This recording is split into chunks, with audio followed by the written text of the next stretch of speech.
A Nascent Kaleidoscope. Chapter 186. Damn kid. Kyrie pulled his sunglasses down. You really did a number on this thing. He surveyed the area around us. Shit, there are even pieces this far out. Mordred walked up, kicking a huge piece of the fortress that was sticking out of the ground. Praise me more. I preened. Oh, fuck off. Mordred rolled her eyes as she continued to poke at the strange structure. The hell is this even made of? It's like stone, but also metal. Probably some material originating from the age of gods. I shrugged. I would take some, but I doubt it would last for long considering its nature as a noble phantasm. Well, considering it belonged to someone else and wasn't abandoned in the same way that Ascalon was. Ascalon was a unique set of circumstances that would be very hard to replicate again. It's not like a servant can just permanently give away their noble phantasm after they leave the world. Now that I thought about it, Avalon is one of the few exceptions as well, but that comes from the fact that it was created as a noble phantasm and wasn't elevated into legends after the death of its wielder. But I digress. I walked up to another piece that impaled itself into the ground, towering above me by several feet. I withdrew Mirage from my ring and swung it at the strange material. I frowned, running my hand along the small groove now carved out of it. It was shallower than I expected, but I could more or less estimate the durability of this stuff. Whether it's the same strength throughout, I had no idea, but the thought of merely bulldozing me way through the structure itself was not at the top of my plans. Hey, Reiku! I looked towards my servant who stood attentively at my side, though her gaze was off into the distance, as if something was waiting for her there. I wanted to say something about Karna, but I held back. How difficult do you think it would be to break through this? I put a hand on the stone. Reika's attention shifted to me and to the stone I was touching. I could guess the amount of strength behind your blow. It would not be difficult for me to cleave that piece apart. She answered, but if you wish me to assail the fortress that is made of this material, I fear it's a futile effort. Yeah, I figured, but second opinions are always appreciated. She does have the Mystery Slayer ability, but I guess this stuff is still just a mineral, even if it's intertwined with a mystery from an old age. I turned towards Kyrie. You prepared? I asked the other master who stood nearby. He gave me a look. As much as I could be. He patted the shotgun at his side with a grin. I'd been meaning to ask him about that. Without prying into secrets, what exactly does that do besides normal bullets? I tried to be polite. Gods know that magi protect their secrets religiously. While he was not a traditional magus, if I started trying to pry into his mysteries, he could become hostile quickly. I'm a necromancer, what do you think I use? I couldn't see, but I could imagine him quirking an eyebrow. Bones. I hazarded a guess. I know the Magus killer did something similar with his own ribs due to his special origin. I mumbled, rubbing my chin. Ha! Kyrie looked at me, strangle. The Magus killer has a special origin. Whoops! I blinked eye realization. Forget I said that. He was a mildly interesting subject for Zelretch for various reasons. One reason in particular was his dual origin of binding and severing. He surgically removed some ribs and turned them into special bullets that severed magic circuits on contact and bound them up like tying together tubes.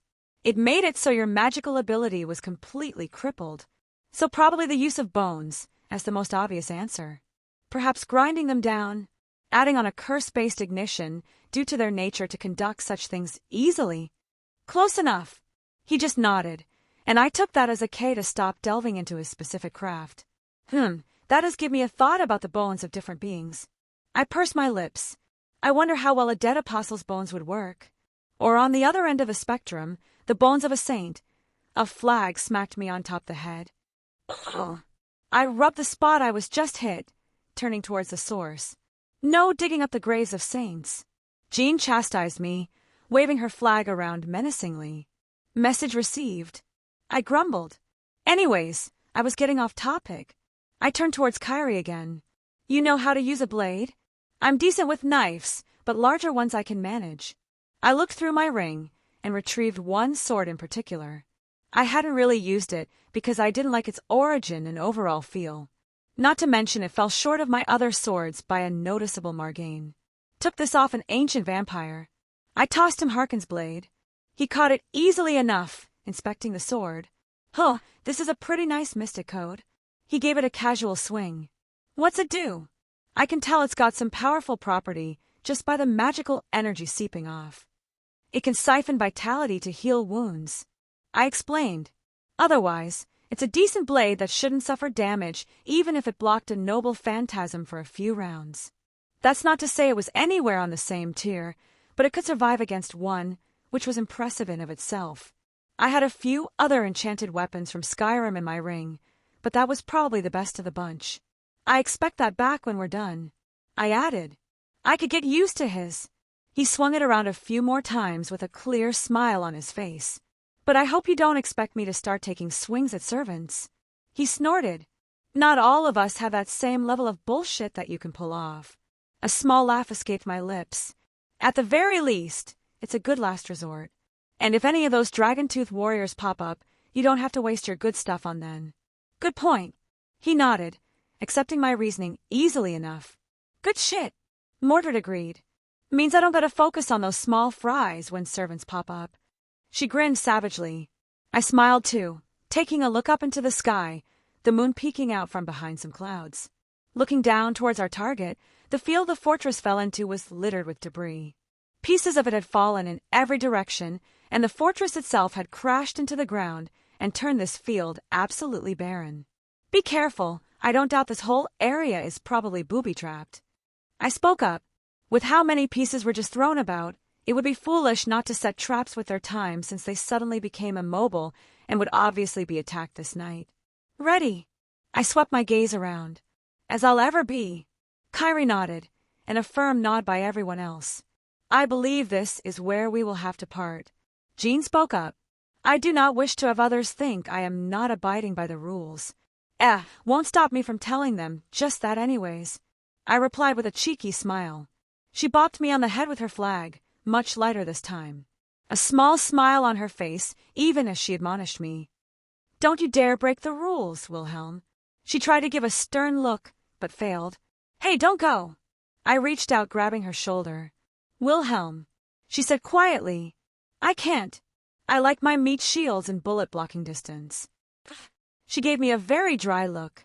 I couldn't help but laugh before pulling her into a hug, earning a little leap from her. No matter what happens, I'll think of you as a friend. Yeah, I've gotten rather attached to this penniless saintess. Wilhelm, she said quietly, accepting the hug. Thank you. The smile she gave me seemed to bright up the night. We broke away after another moment, a little sad look she gave me. I will take my leave. She looked at everyone. Thank you for taking care of me all this time. She lightly bowed her head in thanks. Without another word, she turned and headed off towards the fortress in a different direction. Well, she had her duties and wouldn't budge from them. Not much I could do in these circumstances, and forcing anything on her would just lead to resentment. Shall we head out as well? I smiled towards Reiku.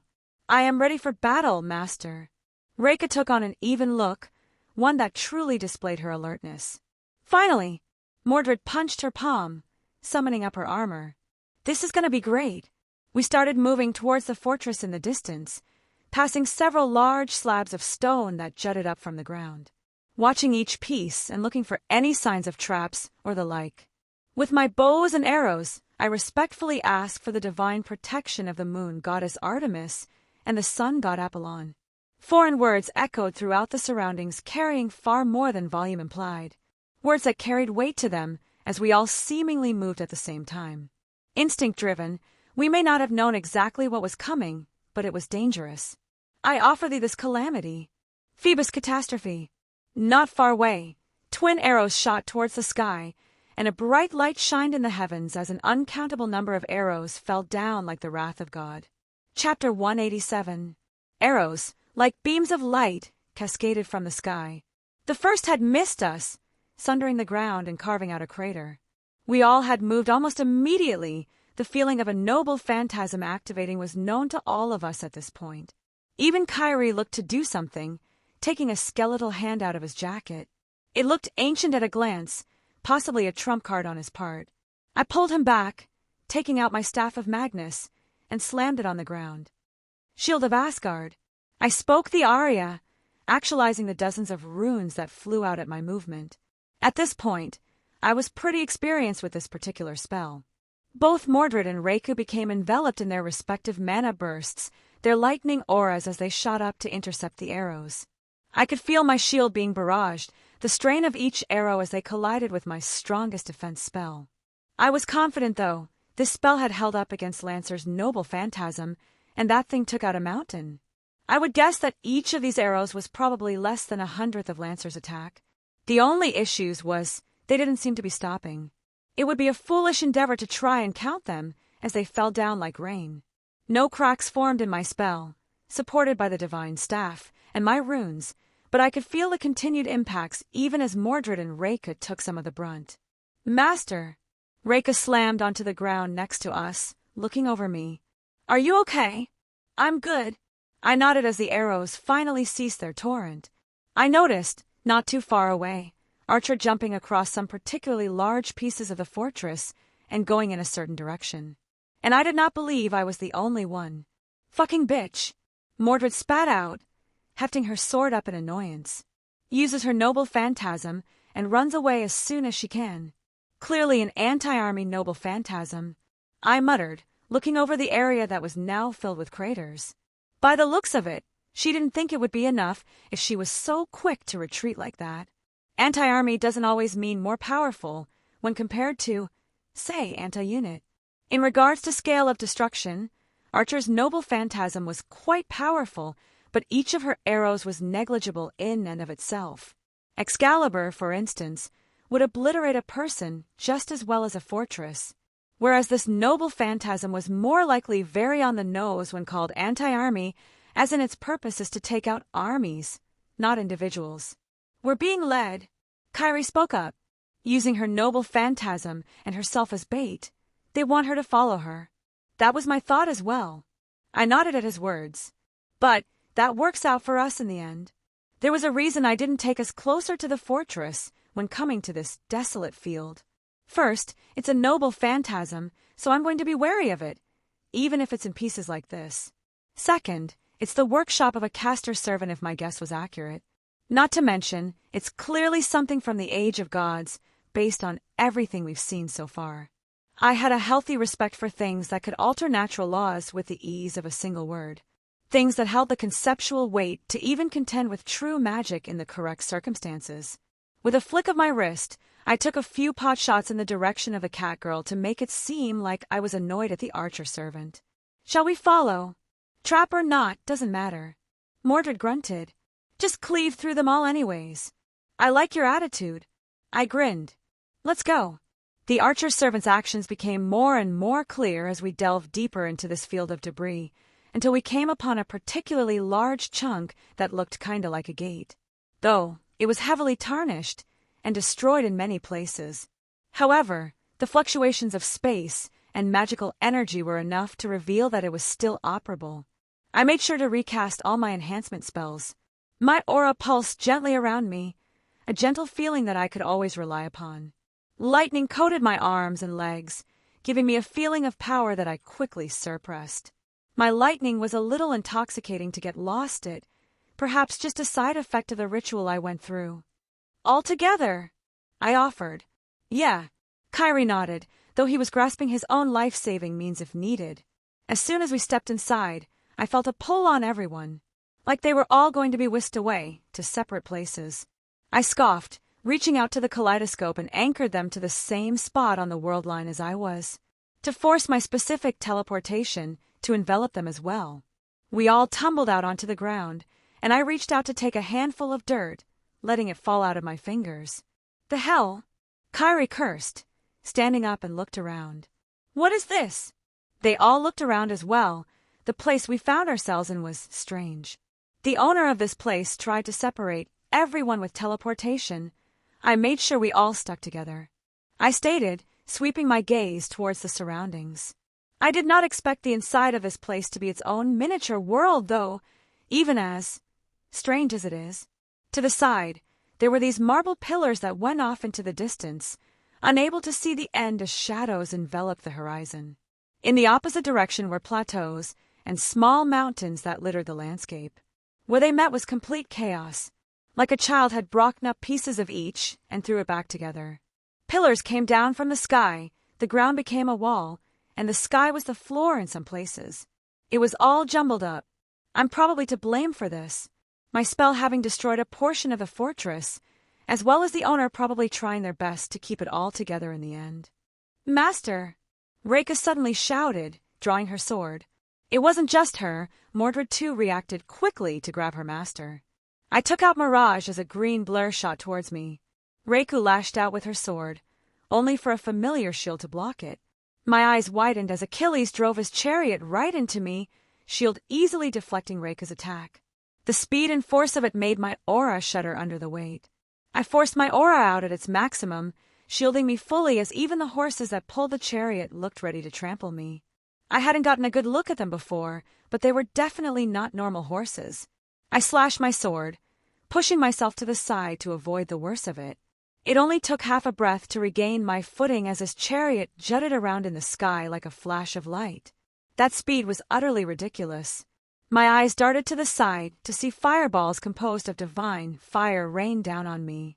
Reika's eye-catching purple lightning intercepted, causing the two elements to disperse at impact. Lancer of Red made his appearance. The witch said she would send you to me, he said with a small smile towards my servant. Even after what happened, she is still too arrogant and looks down upon modern magic. He eyes-gazed at me briefly before shaking his head. Ah, so they were sending us to specially prepared traps then. Makes sense, and was probably what I would do in that situation as well. Well, I do enjoy ruining other people's plans. I joked, I still trying to follow Achilles as he stared down at me in the sky. Oi, Goldass! Mordred raised her sword. You forgetting about us? She clearly did not like being ignored in situations like this. We did not, he replied almost good-naturedly.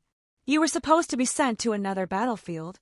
As soon as the words left his mouth, the space around us trembled. Several more figures teleported in. Honorless Corps.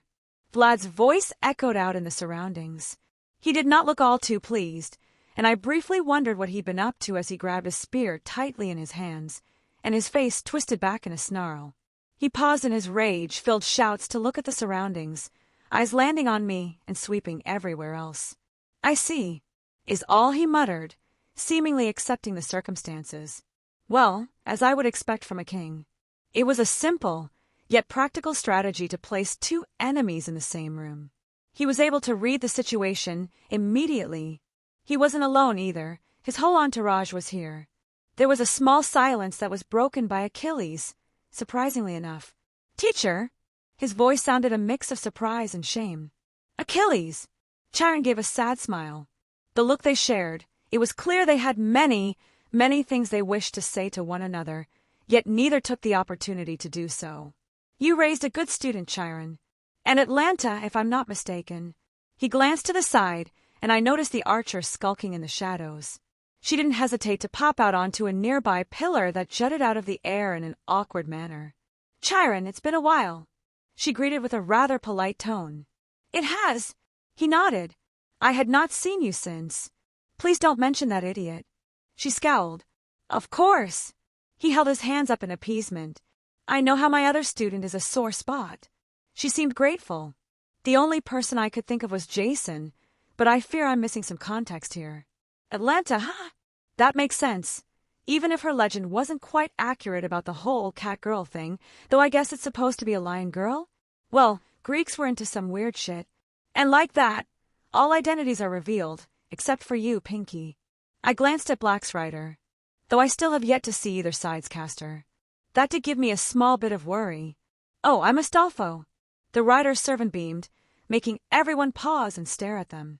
Damn it, rider. Vlad face-palmed. Master. Reika spoke to me through our link. I will fight together with you, she declared, but even through this mental link, it sounded strained.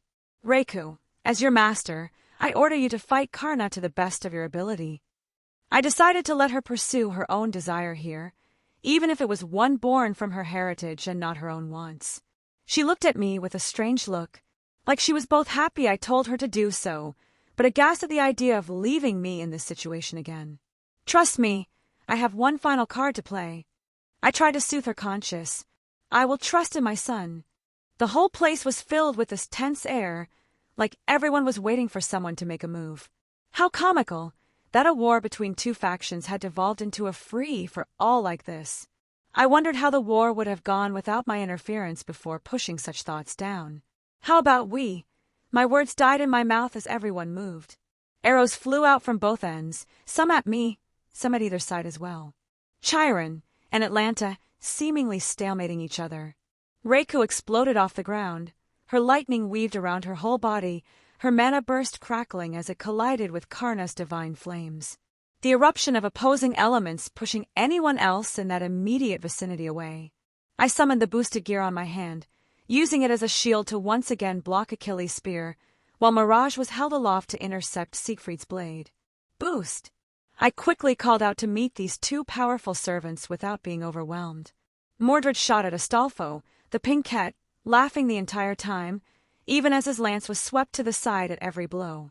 Chiron was forced to divert some of his attention towards his companion, so they would not be overwhelmed by the large gap in physical ability. My other swords flashed out at both Achilles and Siegfried. They disengaged, deflecting them with relative ease, only for Vlad to jump in, swinging down his spear on top me. I swung up Mirage to intercept, bracing myself for the force, but I was surprised at how easily I managed to block before realization set in.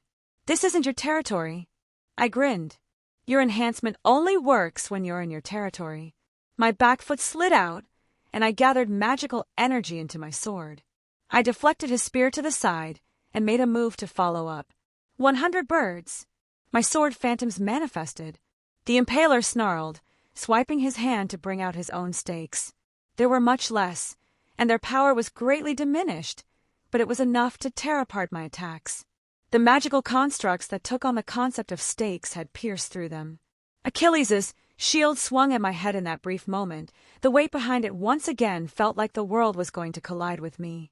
All the while Siegfried swiped his sword at me with gathered power, his dragon slayer sword practically shouting for my blood.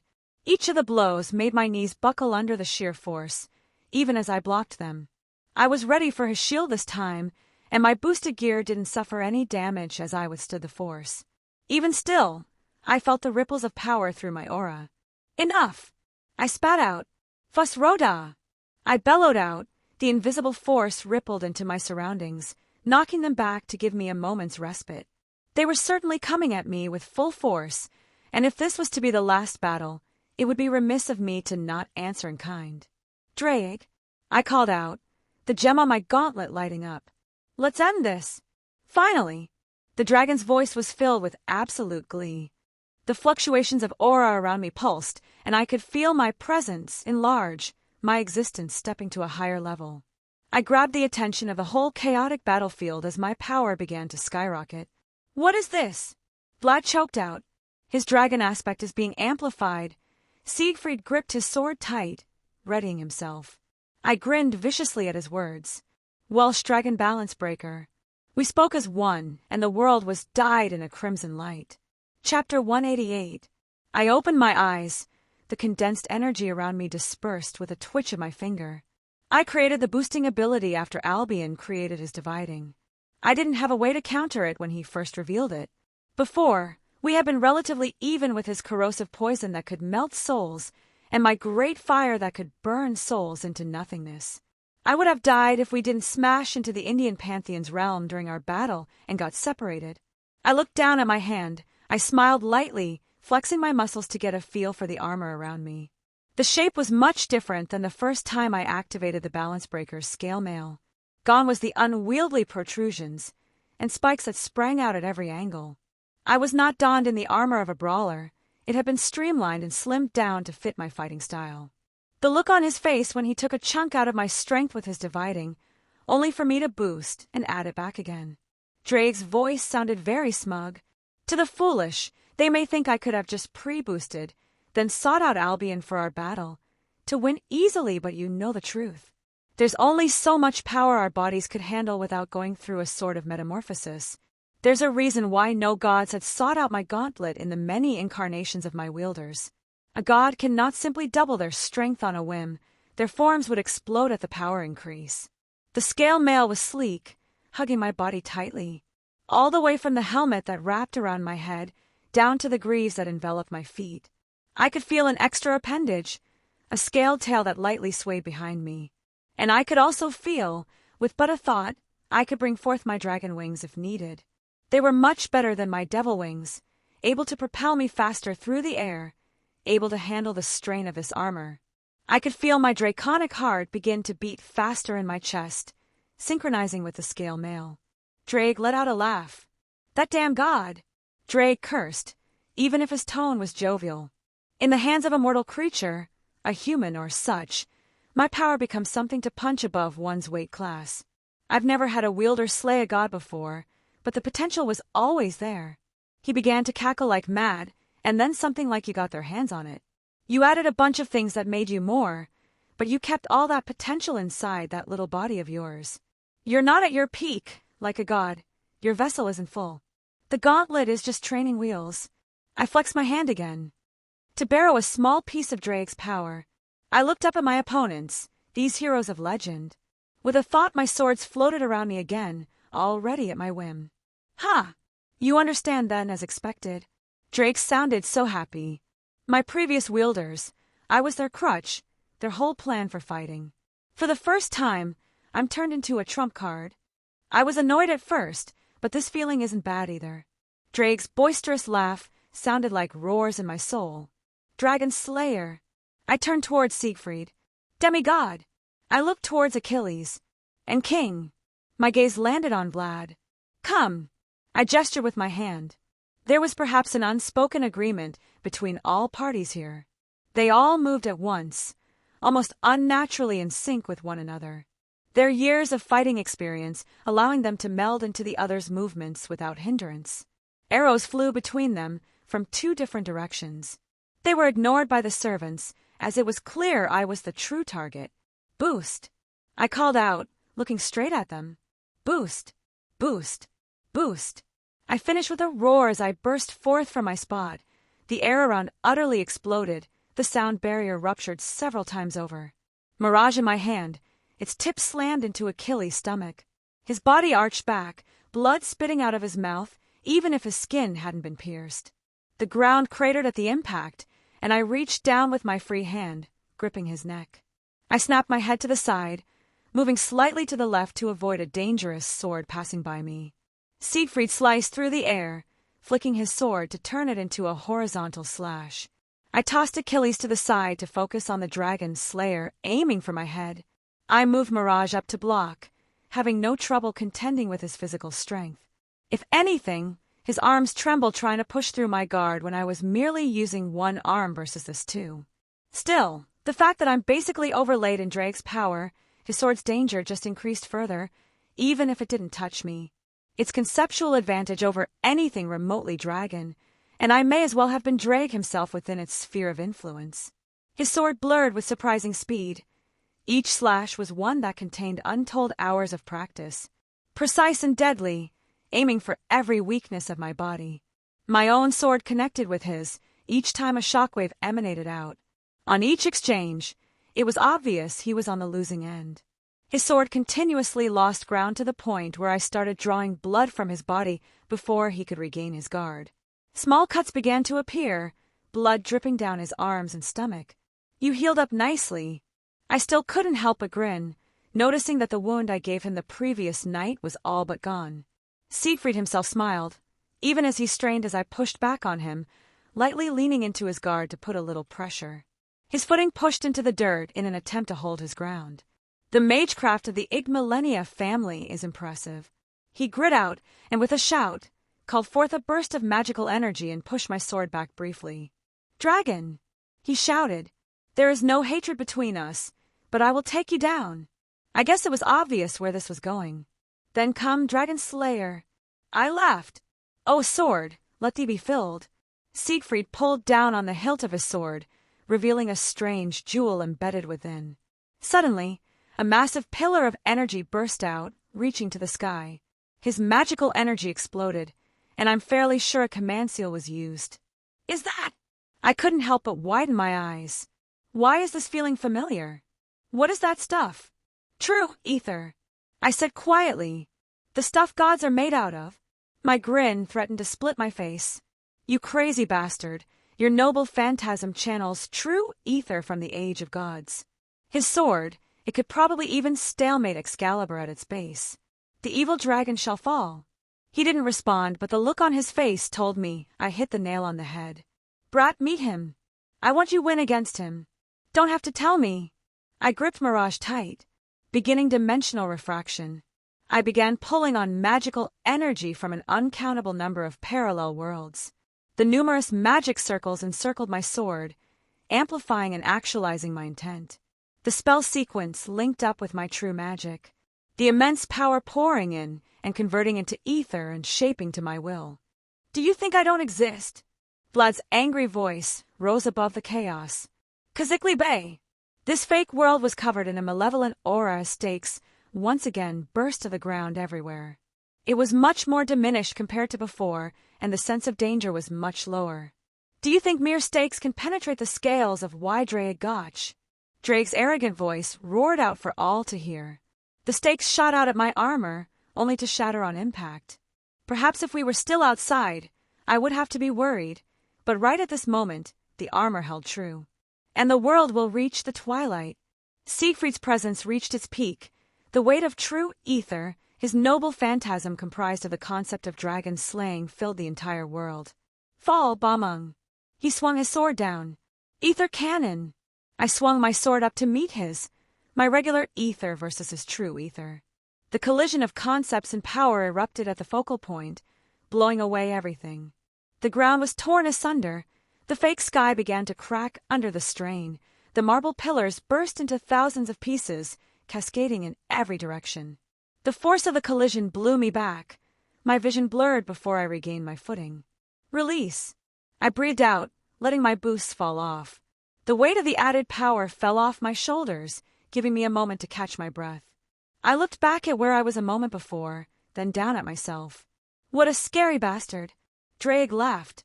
It was contagious. As a few chuckled escaped from my lips, the scale mail suffered some noticeable, if minor, damage. I was otherwise unharmed, but it was impressive nonetheless. Ha! I breathed out again, watching a figure stand up amongst the turned-up clouds of dirt. Siegfried looked worse for wear, taking a bigger hit than I did. Blood dripped down his body, and he looked like he struggled to move. He stabbed his sword into the ground, using it to support himself. I gripped Mirage tight as our eyes met again. We both shared the same smile. Even as his body wobbled to stand firm, he pulled his sword up and faced me. Come! He shouted without any hesitation. Boost! I called out, pumping myself up again, burst forward. Our swords connected, and he was lifted off his feet, tumbling across the ground, before skidding to a stop to regain his proper footing. He swung with renewed strength, blood flying off his hands, ignoring his wounds to meet my attacks. Boost, boost, boost. I returned to the state I was in before, dodging around his attempts to cleave me in twain. As our blades clashed, he was getting sloppier, enough that he had holes in his guard that were easy to exploit. I wanted to give him a proper send-off. I'll end this with one last technique. I stepped back amongst his flurry of slashes, pulling on the kaleidoscope. He deserved at least this much respect from me. I held Mirage to the side and pulled myself through the world line to attack. He looked at me, that same smile never leaving his face as his guard was raised in anticipation. Swallow returns. I moved, and blood flowed from Siegfried's mouth. My sword went through his back, out his chest. His great sword fell to the ground as he touched the bloody blade sticking out of him. He turned his head to me, that serene smile never leaving his face. It was a good fight. He managed to get out as I dislodged my blade. It was out of respect I went for his weak spot. Siegfried the Dragon Slayer, who bathed in the blood of Fafnir. The only spot that wasn't as tough as a dragon's scales was where a leaf fell on his back during the bathing. The respect that he was strong enough that I targeted his weakness. Well done, Dragon Slayer. You blade had managed to reach me. Draig gave rare praise towards the defeated servant. Despite being relatively unharmed, he still managed to damage the scale mail. To be praised by a dragon. Siegfried let out a bloodied laugh. His body slumped to the ground. It was obvious he was almost done. His body began to dissipate and flow back into the world. Damn it, Saber. Vlad stepped over, grabbing his arm that looked a little hurt in the aftershock of our battle. Sorry, Lancer. Siegfried apologized before finally disappearing. The Impaler scowled, looking down at the spot where Saber once was. You make it hard to hate you when you smile at me like that. He scoffed before turning to me. I sighed watching him go. I felt strange after beating him. I was happy, but at the same time, I didn't want him to go. It was like there was some form of kinship between us that was hard to describe. I pushed those thoughts down for now and faced the Lancer servant, pointing my blade at him. I don't suppose you would like to rethink an alliance? Vlad asked me, looking over almost lazily. Seriously, I couldn't help but blurt out. Do you really think I'd agree at this point? My thoughts were a bit disarrayed at the moment, and his words only served to increase my annoyance. No, he grinned. I just required a few more moments, he said with a cheeky smile. Darn Nick, he shouted. Do it. The already strained miniature world inside this fortress became even more strained as I felt the space fluctuations. An absolute massive amount of magical energy filled the gaps of the cracks that formed in the dimension's foundations. The sheer amount of magical energy that was being thrown around, I could only assume that there were several command seals working in unison to make this happen. Because something was teleporting into this small world that which resided within a noble phantasm. A pillar of light descended. A massive figure towered over everything in the vicinity. Behold, my greatest creation! A voice I hadn't recognized, and a person that was completely foreign, stood atop this new monstrosity. A servant I had yet to meet, and by process of elimination, it was Caster of Black. Golem Kita Mocketh, the newcomer declared. Welcome my atom into the world. The thing, the golem, roared and the world shook. Chapter 189. POV Caster of Black, Avisprin. Master, master, my master gleefully called out, leading in a cartload of materials with the help of Golem. Is this enough? Those are adequate for this next phase. Place them at the side. I told the child as he ushered his own creation forth. Despite the strange situation I found myself in, this master of mine turned out to be the most ideal of students. I usually hate the praise and admiration, but the genuineness that came from this boy was surprisingly welcomed. Even if I hated humans, this boy was bearable. His pure and inquisitive mind towards golemancy was a refreshing distraction from the constant prattling of my peers during this Grail War. For my summoning, I had prepared myself for the disgust of working alongside one of these modern magi, but the situation turned out to be favorable for me. Speaking of peers, I turned my head towards the door, recognizing the presence coming towards me. Caster! Lancer slammed the door open. I was mildly surprised at the state Lancer found himself in. He clearly was not in good shape, having just gone through a battle, and his face was twisted into a barely held back contortion of rage. Lancer! I gave a curt greeting. Despite my dislike towards him, manners were proper for someone of my standing. I suppose there has been some unforeseen circumstances? Lancer growled, but I could tell it was not meant towards me. You need to be finished by tonight, he declared. Impossible. I'm missing too many resources. I would need 2 to 3 more days with the restrictions you placed on me. I calmly replied. Lancer slammed his fist against the wall. Darnick already gave his order, Lancer stated, his eyes glowing with anger. The homunculi, use them. Those inferior creatures? I scoffed at the mere thought of using them as a basis to bring out my atom. All of them, Lancer clarified. I blinked behind my mask. All of them. I muttered at the sheer ridiculousness of the statement. Why not just give me one of those useless magi? Any not of note had been evacuated before the start of the war. Lancer replied, The ones that remain are important. Berserker died. Give me the servant's previous master. They would make a better core than any of those abominations. He still has uses. Lancer denied my request. What uses? He failed. At least with me, he would have use. His sister is still the master of Archer. Lancer shook his head. And he still possesses his command seals. Ah, familial relations. How annoyingly understandable. However, the importance of his command seals couldn't be ignored. A wise decision that I could not find fault with then, as much as I wished for a better specimen. I briefly glanced over at my own master. He would make a good core for my golem. How did we suffer so grievously that I'm being given free rein over all our mana batteries? What else were the homunculi good for? Lancer's expression twisted into a scowl. Enough that we are betting everything on tonight. Lancer paused. Saber of Red's master is begrudgingly impressive. We've been forced to move based on every action he's taken. We're sieging Red faction's base tonight to retrieve the Grail. I have been kept abreast of the going-ons in the war, but I did not dwell on it.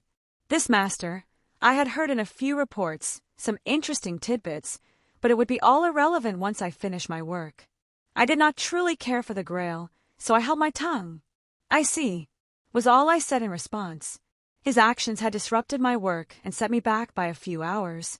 If nothing else, I would wish to take my pound of flesh, as they say.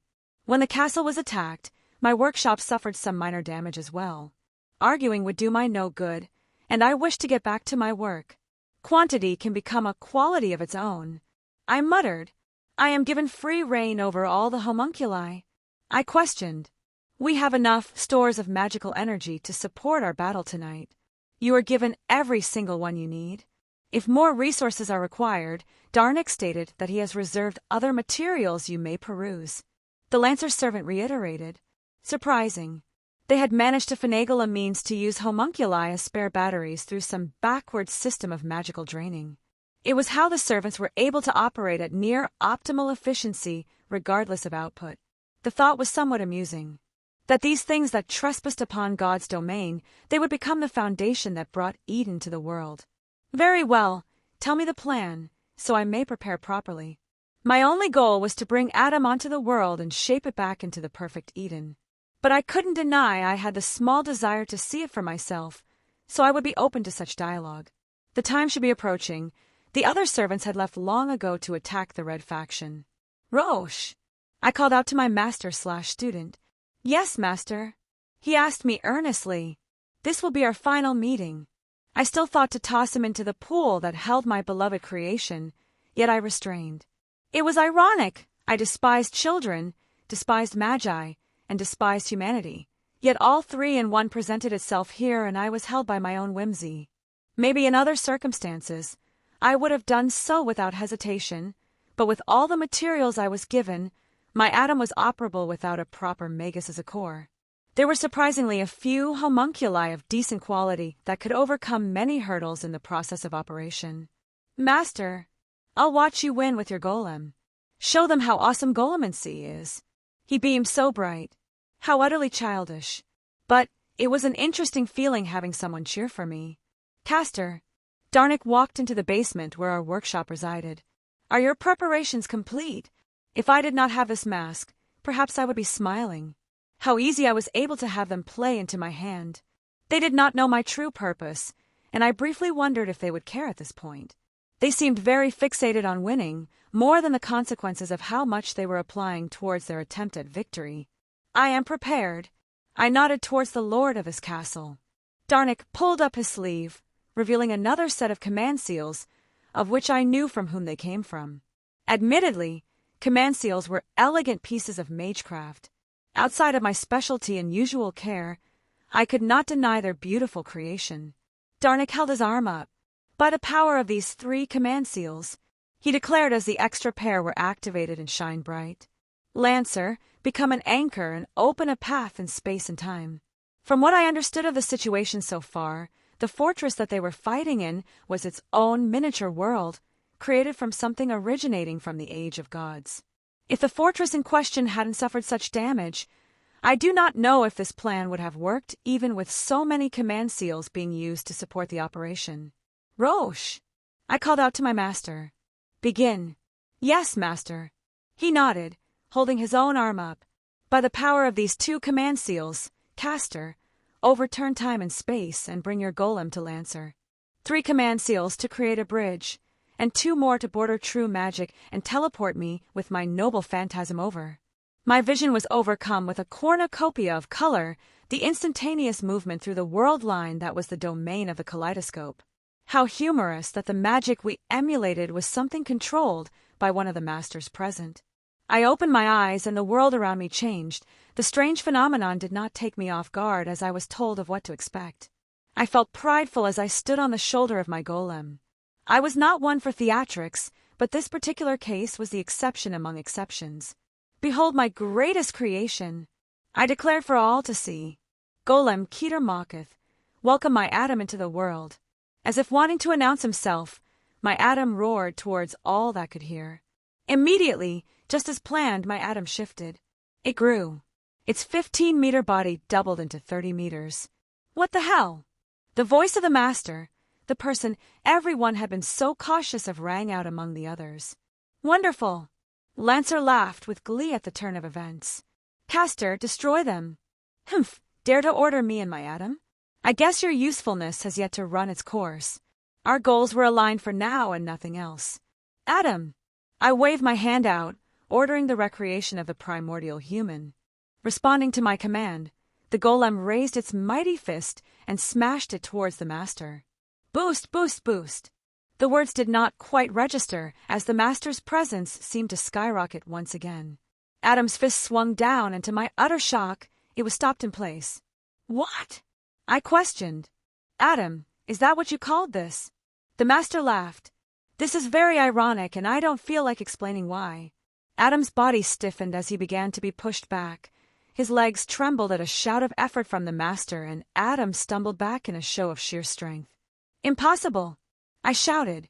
My Adam steadied himself, sweeping his massive arm towards the man clad in a red armor. Dragon shot! His palm opened up, discharging an accumulation of power at the arm coming at him, utterly destroying it. Adam's hand was disintegrated. Using draconic power as the basis instead of that epee idiot's idea. The armored master muttered, but I ignored his ramblings. Not bad. You think you've won. I mocked his arrogant attitude.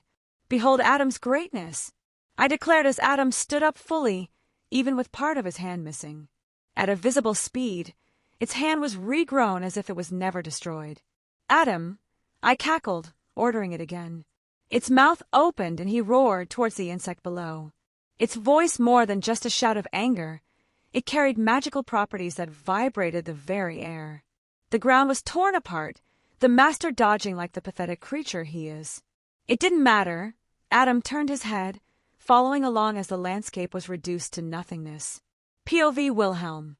I shot in the opposite direction of this thing's shout. Its sonic attack did catch me by surprise. Not to mention the strength behind it. It grew then, its aura seemingly multiplied at the increased size. And that regeneration speed was impressive. I glanced at the ground. Each step the golem took, life began springing up. Foliage, flower, and plants of all manner immediately bloomed where it passed by the ground, even in this fake world. The hell? I muttered. Caster, control your golem. Lancer shouted in annoyance, having to dodge too, which I held back a chuckle at. Oi, you bastard! Mordred's familiar voice reached my ears as her red lightning slammed into the thing's back. I almost had that pink-haired ass, and you suddenly shoot the shit at me. Die! Her lightning burst out in all directions, Clarent pushing into its body. Begone, annoyance! Caster swiped his hand, and the golem's body distorted, pushing Mordred out. Tisk! She clicked her tongue, sliding down next to me, but she managed to stop the golem's annoying rampage. It was annoying if nothing else. She gave me a once-over. Nice armor. Thanks. Drake said happily. A dragon just thanked me. Mordred muttered, shelving that for later. Yeah, should probably focus on that golem. I continued to look at the ground where it stepped until realization dawned on me. Fucking hell, it's rewriting the texture of the world. What? Mordred turned to me in confusion. So you noticed? Caster seemed proud. My Adam will turn the entire world back into Eden, laughed. Caster's a loon. I am thoroughly surprised. The sarcasm dripping from her mouth. Caster, stop your nonsense. Lancer growled towards his teammate. Destroy these fools and we will secure the Grail. I never cared for the Grail. Caster scoffed. This was my purpose, my dream. My Adam will finally turn this wretched world into God's paradise. You ungrateful cur! Lancer hissed, summoning up stakes and shooting them towards the golem. Pitiful! Caster countered as the golem opened its mouth again, making Lancer bolt to cover. As expected. Flee, cower, hide in your holes. Those unworthy will face his judgment in the end anyways. All right, that's enough. I summoned my swords around me. Whatever this thing was doing, it needed to be destroyed. If left unchecked, who knew how it would alter the world if taken outside? Arrogant child. Castor now turned towards me, his monster also bearing down in my direction. A dragon you may be, but you are nothing compared to my Adam. Destroy his body, destroy me, it does not matter. My Adam will stand back up and continue on regardless. That's annoying, actually. I couldn't help but laugh again. The irony just keeps piling up. I guess it's something of fate that I'm the one who is going to destroy your Adam. My sword of destruction hovered in front of me, my aura flared, feeding into it as my power of destruction erupted all around the blade. It shot off towards the golem, impaling it in the chest as the destructive power lashed out in all directions. Like lightning, it crackled, jutting out and lashing at anything it could, taking chunks out of the golem's chest. What? No. It doesn't matter. Castor seemed unperturbed. Your tricks are just that. In the face of Adam's invincibility, your efforts are meaningless. He ordered the creature to attack again, its massive fist slamming into the ground and sundering the earth. Mordred was forced to retreat a little bit, lest she get caught up. Hey, bastard, want me to use my noble phantasm? Your sword, whatever it's doing, isn't really doing much. Mordred called out. Yeah, this thing was regenerating at a very impressive rate. My power of destruction was destroying the parts it was connected it, but more growths just burst out to take its place. Some kind of conceptual immortality, perhaps. Just watch. I smiled towards my son. Boost, boost, boost. I pulled on Drake's power a few more times, and my legs began to tremble as my body was forced to cope with the absurd increase. I was pushing beyond the limits I could handle, but I wasn't going to truly fight this way. Being in Balance Breaker, it made using Drake's abilities much easier. When in just gauntlet form, this was magnitudes harder to use. I held up my hand, aiming at my power of destruction that was being discharged from my sword. Transfer. All the boosts I accumulated burst out onto the destructive force. The golem was suddenly hidden by a tidal wave of my power. My bloodline enveloped the majority of its body. Ah! Castor let out a scream, as even he was caught in the attack. The transferability, it isn't only limited to transferring boosts to other people. It can transfer my boosts to anything, including concepts. While in Balance Breaker, it just made it much, much easier to do with Drake's added presence around me. The golem began to disintegrate from the chest outward, its pieces dropping to the ground and dispersing into nothingness. Even Castor's body began to break down and was devoured by my power of destruction. What is this malevolent power? Castor cried out, falling on his knees and watching his supposed greatest work be turned to ash. I calmly walked up to him, my sword of destruction flying into my hand. You wanted to bring your Adam into the world? I guess it was only natural that a devil stopped you. I said quietly, just for him to hear before swinging my sword through his neck. His body collapsed and dissipated back into world. Chapter 190. Chiron POV. Castor was defeated. I hesitated to step in, opting to watch the fight from afar to better gauge Wilhelm while he was in this state. This draconic power that he was using. It was strange, not the strangest thing I've ever seen, but truly a strange sight. It may as well have been a noble phantasm. It certainly was as strong as one if looking at its purely destructive potential. Achilles! I turned towards my student. How about it? The corners of my lips curled up slightly. Damn! He scratched his head. Kid's a monster! My student admitted. Arrogant as he often was, he could recognize the situation when needed. As much as I want to fight him alone, yeah, we'll need to work together. He let out a small laugh. This war had turned out to be so interesting. I expected a true war once I was summoned. Two sides pitted against each other, every tactic deployed to gain the upper hand on the battlefield. Somehow, it turned into a large brawl between servants, my master safe behind the castle's walls. And the cause of this had just killed off one of my teammates. Flippant as he'd been acting, he managed to warp the war solely around himself. Even when the Red faction, whom he also pitted himself against, stole the Grail, here we are scheming to take him down. No wonder Achilles had been so aggressive towards him, they're so much alike. I suppose it helps that Wilhelm is the type of person who knew how to get under another's skin. Calling my student Siegfried, I had a good laugh when I found that out. Especially since Siegfried was on my team, he found the joke amusing as well. I let out a sigh thinking of Saber. I made a small prayer to the gods to honor his death. The Norse deities were foreign to me, but I hoped they would hear of his honor, regardless of the era. But he died with a smile on his face. What more could a warrior ask for? And you, Atlanta? I asked the chaste huntress. Her ears twitched, registering my words. I'll follow your plans. She nodded. But do you think only the three of us will be able to handle him? She questioned. It was a fair thing to ask. If we were still living people, I would be confident in any of us facing him alone, but as servants, we were very much diminished from our primes. I'll have Lancer and Ryder attack the berserker next to him, I stated. I believe us three will be able to win if we work together. Achilles kicked his spear off the ground and back into his hands. All right, I'll follow your lead, teacher. Very well. I smiled towards them. Castor and his golem were defeated. It's time to move. I never had a chance to meet Castor in person, but I can't say he left a good impression after his little reveal. If Wilhelm had not stopped that creature, we would have had to step in, regardless of sides. Something like that could not be allowed to persist.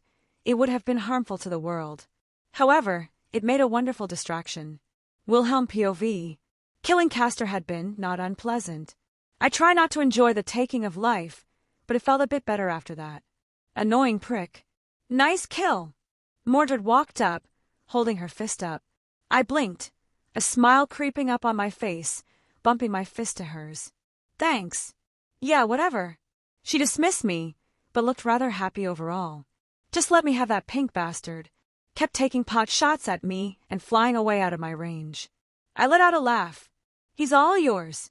I heard someone talking about me, said Servant Flew over on their strange mount. Was that a hippogriff? I thought those were fake even during the Age of Gods. But then again, this is one of Charlemagne's paladins. A group that could give the Round Table a run for their money on weirdness. You bastard, get down here and fight me. Mordred roared, pointing her sword up towards him. Nope, nope. Ryder cheerfully shook his head. You're pretty scary, I'll sit up here. He smiled. Mordred growled, activating her mana burst, and rocketed into the air with a crackle of lighting. Ryder and his mount shifted, teleporting right as she was about to slice him. Whoa! Ryder laughed. That almost got me. As he said that, he kicked his mount, and it shot towards the falling Mordred, who could only bring her sword up to block his lance. The force of the blow, shooting her towards the ground. Bastard! Mordred growled through the new dust cloud, standing up from the crater she made. He's been doing that this entire time? Fuck yes! She spat out. Hooey hooey! Astolfo cackled. What a little troll. I kind of liked him. Want a hand? He's mine. She spat out angrily. All right, all right. I held my hands up in surrender. I won't interfere. If she wanted to deal with him herself, I wouldn't do anything unless she was in danger. Speaking of, a green glow jetted around in the sky, the sound of horses neighing in the air, and arrows began to rain down on me. I jumped back, leaving a trail of arrows impaled into the ground in my wake. I looked up, seeing Atlanta riding with Achilles in his chariot. Well then, if you want to fight in the air, so be it. I arched my back, my draconic wings burst out from behind. Pushing against the ground, I shot up into the air towards them. The chariot zipped through the air in such a way that it was hard to keep up. I think it was faster than me even with this many boosts I had going. I could say it was definitely a better flyer than me, something I would need to practice in the future. Still though, boost, boost. I accelerated up again, getting closer to the limit I could handle. The horses continued to gallop through the air, but I was gaining. Atlanta turned back, arrows knocked and fired towards me. My swords flash out, intercepting the arrows, and deflecting any other shots towards me. Suddenly, Achilles jerked the reins. The chariot turned on a dime, flipping around, and headed right towards me. Lightning arrow! I cast, summoning the newly created spell, actualizing the lightning in the form of arrows. Several of them appeared around me, and I held my gauntlet out. Transfer. They grew in size and power, dwarfing what they had been before. Each one was as big as I was, and I flicked my wrist, firing them off towards the pair of servants. Atlanta backflipped off the rear of a chariot, bow held high and two twin arrows finding the heavens. Phoebus catastrophe! She activated her noble phantasm. A hail of arrows were called down from the sky. Achilles, anticipating this, jerked his chariot away, baiting me right into the noble phantasm activation. But if this was all they had planned, I would be disappointed. Boost, boost, boost. My hand erupted in a brilliant light. Dragon shot. I discharged towards the sky at the oncoming barrage, destroying a good portion that would hit me. Whisper was not kept in reserve. It flew around, creating runic spells that also fought against the onslaught of arrows. Having experienced this before, I was prepared, mitigating the majority with my retaliation. The rest I braced myself for, my aura flaring and my natural defenses with the scale mail handling the attack with relative ease. Wilhelm! Achilles shouted, spear in hand, shooting towards me like a comet, his chariot abandoned. I gripped Mirage, swinging it to meet the spear head up, the collision shattering the space around us. This small world already on the brink of collapse, minuscule spatial collapses at each collision of our weapons. We fell to the ground with a thump, neither retreating even as we collided with the earth. His spear snaked out, trying to find any opening in my defenses. The lethal point meeting the edge of my blade, and was flicked away. "Take this!" he roared. His body shined with the obvious signs of gathered magical energy. His spear hissed through the air, discharging all of it right towards me. I planted my back foot down and met his own strike with my own. Gathering magical energy onto my sword, I swung to meet it in a massive collision of power. Our weapons met, and his spear was knocked away, his feet leaving the ground as he was blown back, losing the confrontation. "Teacher!" Achilles grit out, sliding across the ground, summoning his spear back, even as saliva was spat out of his mouth. I snapped my head to the side. Several powerful arrows whizzed by my neck as I slid my body out of the way. Right into my blind spot, barely out of the corner of my eyes. I saw more arrows coming at me. I ducked, moving to the side and gesturing for my sword to slash out where I had just seen someone. Again, my head snapped up to see Atlanta, mere feet above me. Arrows knocked and fired down. To the side, Chiron appeared, mimicking her actions, as my vision became filled with powerful arrows. The hairs on my neck tingled. My instincts told me that Achilles' spear was right behind me as well. Front, back, and top. I muttered, "Is this your plan?" A roar escaped my lips. I was boxed in with attacks from every angle. Ascalon flew into my hand. Ascalon! I activated my noble phantasm. The defensive ability manifested, blocking every attack simultaneously. And I didn't stop after just defending. "Zenhailvike!" My shout echoed out. The immediate area around me rippled with the divine words. I noticed immediately how much stronger they were now that Drake was bolstering my dragon aspect. All their weapons flung from their hands, their shock clear as day in their eyes. The world declared their weapons would not be in their hands, and it was made so. Pivoting, I turned, sword in hand, and lashed out towards Chiron. The teacher of heroes, he gave me a foreboding feeling, similar to Scathack. I didn't want to wait and see what he could come up with if he had more time to analyze me. Surprisingly, he didn't look shocked to see me coming at him. He didn't even get flustered when he became disarmed. Instead, he took a stance, and I realized he looked very calm. My sword swept at him, and he lightly stepped back, barely allowing it to pass by without much effort. I stomped on the ground, changing the flow of my momentum, and swung my sword down from up top. He gracefully stepped to the side. Even as my swing sundered the earth, he calmly followed up with his fist shoot out like lightning, aiming right below my arm. It wasn't hard, but I could feel it through my armor, a mild discomfort at the very most. Flicking my wrist, my other swords moved to intercept him, attacking from all sides. Almost as if he could see behind him, he moved so gracefully around each attack, never letting any get more than a small cut on him. "Are you surprised?" He smiled towards me, dodging another beheading strike. "I have taught longer than this land had been a country." He laughed, sweeping his wrist to deflecting a swing from me to the side.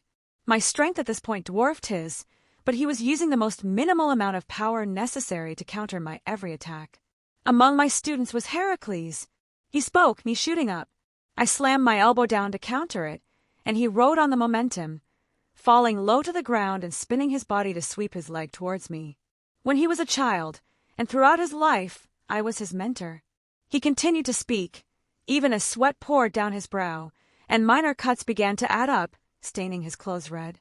You are strong, there is no doubt. In pure might, I am not your match at all. Even your speed makes the hairs on my neck stand up. But, at his peak, you are still far off from his physical abilities. He had a fond smile on his face as our exchanges continued. And I'll tell you a secret.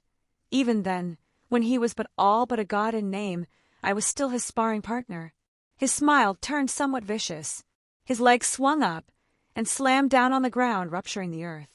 Clouds of dust were kicked up, obscuring my vision, but I saw a light pierce through, a spear that aimed for my head. I raised my arm up to block, and the spear of hero killing met my dragon scales.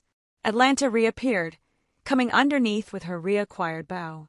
The amount of power she was holding in the arrow she had knocked, I questioned if it was comprised of a command seal. And to my other side, Chiron burst through right towards me, and my eyes widened seeing what he held. Achilles' shield, and it swung right at me. Did he predict all of this and plan for it? What great teamwork! If they weren't trying to take my life right now, I would have applauded them. It was humbling in a way to be on the receiving end of this. But I was playing for keeps. Feme Zegron. The same trick that first dragon pulled on me. My body became ethereal. The concept of inviolable overcame me. I was separated from the world while also still being anchored in it. If it were an activation of a noble phantasm, I would not have trusted this. The focal point of a legend, used and pointed right at me, I felt like it could overcome the concepts that shielded me. That shield, it was no doubt a divine construct, and if my recollection of legends was correct, it was set to contain a world inside.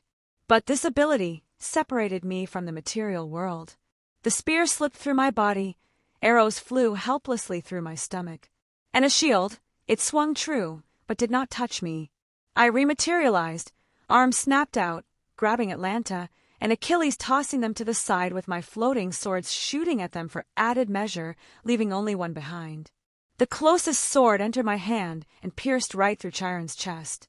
Blood began to flow from the hero's mouth as he looked down at the wound, touching my blade. Well done!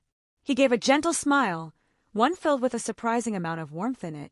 I did not expect that trick at the end. He coughed out some blood, shield falling out of his grasp. I slowly pulled my sword out as he stumbled onto his back. It's as you say, just a trick. I could just smile bitterly. Don't dismiss yourself. It's a wonderful ability that you used at the perfect time. His tone was jovial, if admonishing me a little bit. I'm a little bit jealous of your teacher. Ha! I let out a small laugh. I think she'd like you. That, or we'd fight each other due to our different methods of teaching. He laughed along with me, shifting slightly. I gripped my sword tightly, but he raised a single arm up. Don't worry, you hit my spiritual core. I'm almost done. I sighed, sword lowered. Anything you want to say? I won't interfere if you want to say something to Achilles. You're a good kid. He continued to smile bright. But I already said what I needed to say to him. Any more would just fill each of us with more regrets. I do have one request for you if you don't mind. Speak, I said quietly. My master, she's confined to a wheelchair due to her magic circuits taking away her ability to walk. Chiron slowly explained. I think you would have means to heal her without taking away her future as a magus. I closed my eyes, letting out a breath. Consider it done. Thank you. He nodded, eyes slowly closing. If you'd listen to the last words of an old teacher like me, I'd like to give you a lesson. Pardon. He slowly raised his finger up into the air, shaking as it was. You have great strength, but your skill is falling behind. Had you a few more years under your belt, I fear my attempt at fighting you like I had would have been fruitless. Even with his eyes being forced to stay open, he didn't stop. And one more thing, be careful of lowering your guard unless you're absolutely certain of victory. His hand very shakily raised towards the sky. My head shot up, as I noticed a strange phenomenon in the sky. Stars lit up, a constellation that formed the Sagittarius. His noble phantasm. The arrow was let loose before we even fought. He fell back onto the ground, eyes closed and a big smile on his face. But my attention was preoccupied as a meteor fell from the sky, fast enough that I could not react as it slammed into me. My back arched at the impact, my knees buckled as I struggled to keep myself standing in that moment. Blood spurted from my mouth as I held my side. My aura had been penetrated, and my scale mail blown apart at the small spot of impact. I had to hold myself back from letting out a pained cry as the blood in my throat threatened to spill out. "Ha!" Chiron meekly laughed. "It's a shame the sky inside here is fake." His body began to fade away. Avalon went to work quickly healing up the wound, my aura working alongside it, and my lightning nature crackled all over, knitting back together my flesh. I reached into my ring and took out a health potion, chugging it down. My heavy breathing settled down to something normal as I looked at the blood I spat out onto my hands. "What a scary guy!" I spat out. I was able to pick apart my fighting style and weave himself into it even when outmatched in every other aspect. I turned towards Achilles, who stood there, having recovered from my attack. "You had a good teacher," I said with complete sincerity, even after getting hit. Chiron had my respect.